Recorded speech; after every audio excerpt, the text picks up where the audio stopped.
ones that we just get calls on or concerns about. That way, you know that everybody's meeting the same level. But there is, so what you get is if you have gift certificates and you discover that for some reason they don't make sense, or you have looked at it and you really are getting a lot of concerns, you now probably are establishing probable cause to go in and go back and look at those units and make sure, and then you can take action against either the inspector or department management community, whoever, owner, manager, whichever entity you would do through the legal system. So, didn't really quite answer my question. Do we have to build that in here that if they not only fail to provide a certificate, or if they fail to provide truthful information or something like that, or we don't need that? Well, I think that would fall under our nuisance law, because there is a ordinance that's blanketed when people violate the ordinance. It may actually address some. We do have a penalty of $1,000 before we have questions later on, want to know. It may. I know there's something in there specifically about falsifying documents, or at least I know one of them is, but I can't, you know, I've got 5 of these that are in my head and I can't remember because we just looked at this one and I don't have a copy with me to look it up. But there is something in there about, you know, they have to keep accurate records for 5 years, and you have to be able to go back and inspect this for a certain period of time. So there's a lot of stuff built into it that gives you those things.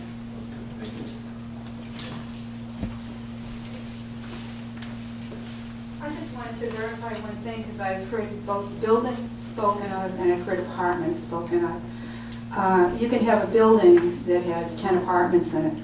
Would each individual apartment be certified individually and posted in that apartment? Yes, ma'am. That would be the way it would Not be. They're not posted in the apartment, but each individual unit would be inspected. Would it be possible to have it posted that it had been certified in each apartment? All of them are going to have to do it anyway. Yeah. Like, just in order to comply with the law, they're going to have to go through the inspection, so every apartment's going to get done. Okay. And then it's a continuous process, so the first year you do 100%, and then every year thereafter you do 20% to make sure that in 5 years' time, all 100% have been inspected again, and then it just goes on in perpetuity. But I've heard it first building, and I wanted to make sure that if there were 6 apartments in one building, that all 6 of them would be individually inspected. Yeah. Each building had its own separate occupancy certificate, but you had 6 apartments in that one building. Yeah, okay, thank you. Go ahead, Warren. I think it would be good for the occupant to be able, the new occupant to be able to see that certification and compare it against what they find when they move in. Well, I think you want Additional verification for them. They might feel like. What the certificate that's given is it's a checklist of things that are given, and the certificate comes in and says this unit meets all of these qualifications. So they can already know going into a situation that each unit has been inspected. They can certainly call and find out when their last inspection was done with the jurisdiction, but it would show you, I mean, they'll know in the first year that everyone has been through. You would have that record because everyone has been through the same process. Well, basically, when you move into apartments anyway, they do a walkthrough and a checklist. One other thing briefly is I do want to concur with Ms. Leonetti's concern that there be a punitive assurance if there's no compliance. Yeah, if there's a violation, then there needs to be a clear punitive action for it. Yeah, I think if you look at section 1198, failure to provide code compliance certificate, I think it provides that. And I'll just read it in part. It says that failure to provide the code compliance certificate as provided herein shall be a violation of this ordinance and is subject to those penalties contained herein, Clarkston's Code of Ordinance. And that penalty would be fines imposed by municipal court not less than $200 or not more than $1,000. All right, I appreciate it. Okay, thank you. Any more concerns from Just a clarification. I see the inspection report. I don't know why it's on the back of the sheet. This is in fact just an exhibit. It's not something that's actually would be codified. This is just a template, as it were. This would be our administrative inspection form that we use. It wouldn't be codified. This is an administrative form. Okay. Yeah, I just saw it included on the back of that section. Yeah. like you said, this mirrors the other jurisdictions. The checklist, it's identical. Okay, thank you. All right, thank you so much. Okay, we're gonna move on to new business. We're gonna go to item D1, discuss proposed revisions to Article 2 of the city charter. Mr. White? Okay, thank you. All right. Now, I came by this initial proposal as a result of a recent discussion that we had about the consideration of having the city manager have the authority to sign contracts on behalf of the city. And in going back through our code of ordinance online, I was looking in that section of the charter in Article 2 and realized that there were a number of other discussions we had that were relevant to that particular section.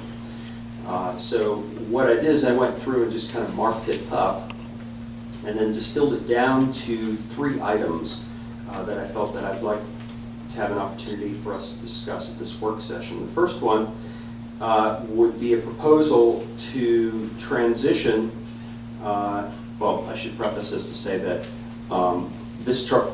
any one of these charter changes would require a decision made by the General Assembly in their upcoming session in 2013. Okay, as I was saying, the items that are pertinent to this discussion within this article are the following. A proposal to move towards, rather than an election of the mayor's position by a vote in the general election, instead to move to mirror the vice mayor position to be appointed, or to say be elected by a vote of the city council for a 1-year term. The second would be to reduce the size of council, the elected body, from 7 members as it is now to a total of 5. And then the last one, as I had cited before, transitioning over to giving the authority to the city manager to sign contracts and deeds and bonds on behalf of the city. I will turn it back over to the mayor to kind of guide how we might go through these point by point. Thank you, Mr. White. All right, first of all, we're gonna have a discussion on the mayor is to be elected by a vote of the council, and right then and there, we're going back to the rights of the people. The majority of, we went through this with Mr. Tiger's election, when the majority vote had to be recounted, and we had to go through a whole bunch of stuff, spending money for something that was very unnecessary, because the people elect the mayor. Don't care who he is or who's sitting in this chair. I think it's only right for the people to elect their mayor, not the council. You're moving into a dictatorship when you say we're going to have an election for 6 council people and then we're going to elect the mayor ourselves from that council. That eliminates you guys, period. That takes away your vote. And your vote is one of the most powerful things in the world. So I'm leaving that open for discussion. That's my opinion. I think it's not feasible to do it, and I don't think the people will go for it. And I think our state representatives would even tell us that I think that's the wrong way to go. When you're taking the power to put their elected officials in office by 1 vote, but it would take 6 votes to do it, and I don't think they're going to go for that, because we got, what, 70, how many voters do we have on file, Grace? About 2,400. About 2,400 votes, and 6 people are going to dictate who sits in this city. I don't think the voters will go for that. Before, I'm leaving it up for discussion. I'd like to make a correction on this, 5 people, not 6. 5 people to determine the mayor. Well, the 5th would be a tiebreaker. No, it's 5 council. 5 council people sit on, would elect 1 mayor, would elect 1 person for the, Yeah. so he wouldn't have a vote unless it was a tie. Is that what you're saying? Right. Oh, okay. Yeah, go ahead, Jane. Are there other jurisdictions that do something similar to this? No, I ain't. The city of Decatur does it that way. It's how Bill Floyd runs that. Any They others? have a commissioner, they don't have a mayor. Right. Doesn't the city of Decatur have a commissioner? Well, yeah, but he's a mayor. Mayor Floyd is a mayor. He's also an elected commissioner.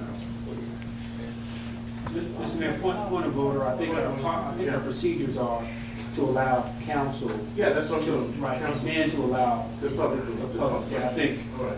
public, jumping the gun. Oh, I'm sorry. Okay. Go ahead, council. Go ahead, Diane. No, I just wanted to point out that I believe that since the city of Decatur has gone to the city manager form of government, that they too saw what we are experiencing now, is that the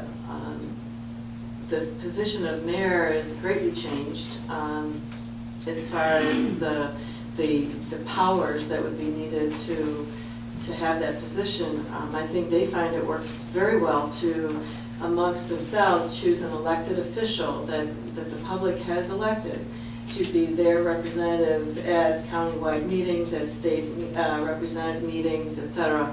And it's been very effective, and I think that their growth has been their testament to the type of government that they do have.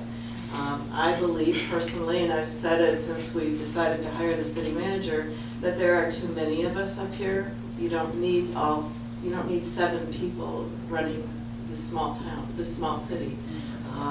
And I would believe you get better representation if you have, from those that you elect, we choose a person to be our representative at citywide, statewide, federal, county functions from amongst us for 1 year, and then choose to either vote them in again or choose a different person. What I don't understand is, I think it's been a few months ago that I brought this same issue up to you. I gave you a resolution about this same issue of reducing this council, and everybody was against it. I'm And now sorry, all of a but I sudden- brought it up to you when Mr. Barker, when we first talked Well, about it. if y'all can remember, Andrea came up to the podium and said point blank that 6 heads are better than 4. Remember? Do y'all remember that? Yeah. I remember it just as plain as day. But now all of a sudden, here we are, we're gonna break down the 5 people, and you're gonna allow the council to elect the mayor. After all these years that the mayor has sat here, I love the form of government because I was the one who helped get the city manager form of government in this city. It's a job, it's a big job. I'm not capable of doing that, but I'm capable of doing what I'm doing now as the mayor, and Mr. Barker can attest to what I do. And I don't think anybody here knows what I do. But like, we were at a big meeting this morning about your taxes, right? Huh? Am I doing my job or not? But why just blatantly come back with stuff like this? As far as what the mayor, it shows no support of the mayor. When the mayor brings ideas and progressive things to this council to say, look, let's reduce the council, because we really don't need this many people on the council. Oh no, my idea was wrong, totally wrong. And now they want to do it, they want to actually take the power from the people and say, you don't elect the mayor, we do. That don't even hit me right. And if I wasn't even sitting in this chair, I'd be down there just raising holy hell that you're gonna take my voting power away from me? That ain't gonna happen as far as I'm concerned. As long as I'm mayor, this is not gonna happen, this first one. Ain't no way in the world I'm gonna let them sit up here and dictate who they put in as mayor. It's yours. That's your right, not theirs. All right, now I voted for everybody on this council. I lobbied for everybody up here, right? But hey, let's be sensible and think about it. It's your vote, this is your city, and you have the right to elect the council people and the mayor. Not the council and let the council put whoever they want in here. That's good old boy stuff. We need to stop that and get away from that. And stop all this personal agenda attacks on me, period. And let's work together. We had a good retreat, and I thought it was something that was gonna blend us together, but it's still happening, and we need to come to one consensus. If we're gonna reduce the council, I don't want the glory, let's just get the job done. But when I bring it to you, let's get together and say, hey, let's sit down with the mayor and talk about it, because he's brought this idea up, and let's do it, because it'll benefit the city. But ain't no way in the world I'm gonna take the voting rights away from the people. No way. And I'm finished my soapbox on that. Go ahead, Dean. I just want to point out that this is not about Mayor Ransom.